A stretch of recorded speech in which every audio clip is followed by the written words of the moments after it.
Hi guys, I said on Twitter that I'd make a short video discussing my opinions on Jordan Peterson in light of the fact that next week I'm going to go see him talk in London, which I'm very much looking forward to. And why am I making a video about Jordan Peterson? Well, it's because his approach has impacted me personally, and it has impacted me professionally as well. And it's interesting how someone outside of the discipline of sports science and fitness would impact sort of my way of doing things. But sometimes it's nice to go to outside sources and pick up information from people, and then bring that back into your field. And well, how did I come across Jordan Peterson initially? Well, I've been very open about my past struggle myself with depression 2 years ago.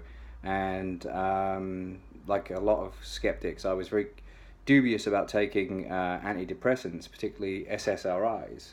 And I found his video talking about antidepressants and justification for taking them. And he pretty much explained that, well, if society hands you a gift, at least accept it and try and see how you get on. And at that point, I decided to start taking them, and it definitely helped me. And then obviously from that I explored his other content, and it seems we agree on a number of subjects across a number of domains, including PC culture and politics and a number of different issues. And I found myself sort of nodding in agreement to a lot of his videos, and that relation on a number of subjects, down to things like I found very interesting was him talking about a rat study he cites often about rats playing, about how the smaller rat wrestling with a bigger rat, if the smaller rat doesn't win at least 30% of the time, he doesn't want to play the game anymore.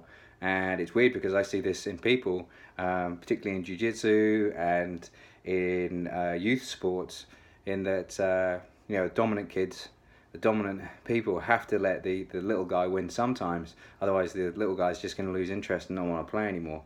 And then on broader subjects of things like how he talks about order and chaos and how this relates to our profession, strength and conditioning. And we know when it comes to things like organized athletes training and workouts that, if you have too much order, you end up with a sort of tyranny, which is bad in a number of ways. But then on the other hand, if you're not well organized, things aren't well planned, you end up with chaos, and nothing becomes achievable.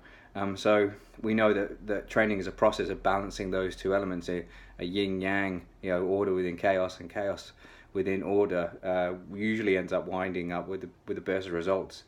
And then furthermore is his recent biblical series, which I've enjoyed thoroughly, and this relates to sport a lot in general, is the biblical series' overarching theme seems to be the notion of sacrifice and what you're willing to give up now for future attainment. And as a theme, it seems to be something that modern society struggles with, is that delayed gratification. And he talks a lot about how sacrifice is important, and even though some people, especially I see this in athletes, they sacrifice a lot, but sometimes they just don't make it. And we have to learn to equip people with the idea that sometimes, even though you give up a lot, you sometimes won't achieve what you were hoping to, and how we deal with that. Do we pick ourselves up and try again, or do we get angry at the world?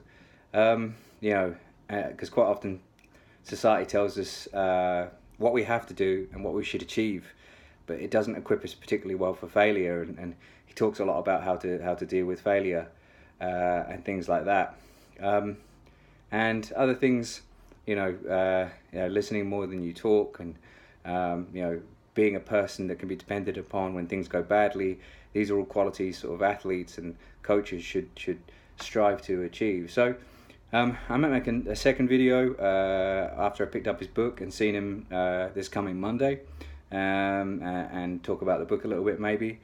If you haven't seen Jordan Peterson before, I definitely suggest checking out some of his material. It's well worth a watch. That's enough of me rambling on. I hope you enjoyed. See you later.